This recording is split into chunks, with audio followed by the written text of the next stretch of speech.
in questi primi incontri l'operatore deve continuamente comunicare alla persona che il potere, la regia della sua vita ce l'ha lei, ce l'ha la persona. Questo è un po' difficile perché le persone che noi incontriamo hanno già incontrato servizi nella loro vita, spesso non siamo i primi operatori che incontrano, e quindi sono abituati a una cosa diversa. Il primo passaggio verso questo spogliarsi del potere è individuare, imparare a fare attenzione a tutti gli elementi che nel nostro lavoro comunicano il potere ce l'ho io operatore.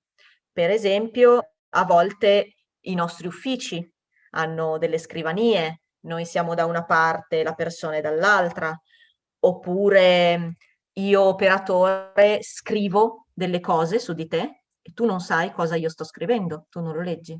Io ho delle parole con cui parlo di te che tu non padroneggi, non puoi correggere.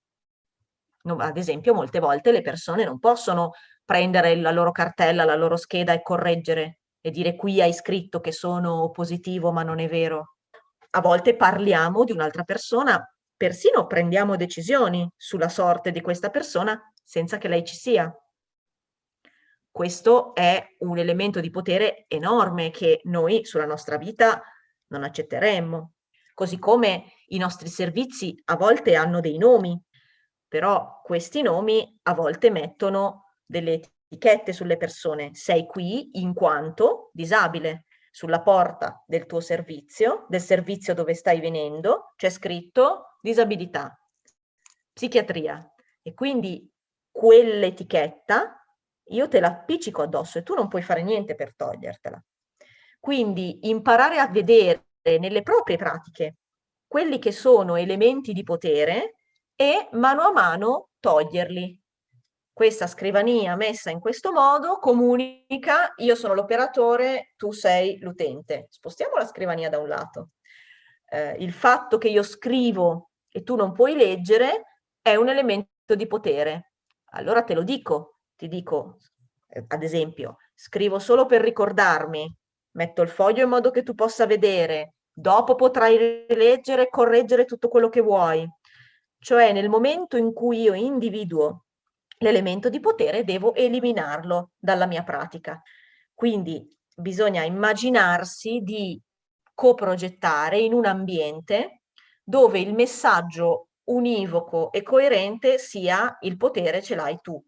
Decidi tu dove siamo, decidi tu con che parole si parla della tua storia. Questo delle parole è un elemento che Secula sottolinea nelle pratiche dialogiche, è molto importante. La possibilità per una persona di dire se stesso con le proprie parole. Noi da operatori siamo abituati a tradurre. La persona mi dice non ho un lavoro da 5 anni, io sulla scheda scrivo disoccupato. Nella mia testa è un'altra parola che vuol dire la stessa cosa, ma è un'altra parola. Sto sottraendo a quella persona la possibilità di dire se stesso con le sue parole, di raccontarsi. Questo elemento sembra un elemento secondario, ma quando nella pratica noi riportiamo i progetti alle persone, dopo il primo incontro scriviamo il progetto e lo riportiamo alla persona per condividerlo, quando vedono le loro parole sul foglio, hanno delle reazioni di stupore, proprio li vedi che si illuminano, perché non sono abituato che siano proprio le mie parole quelle che contano e non la tua traduzione delle mie parole.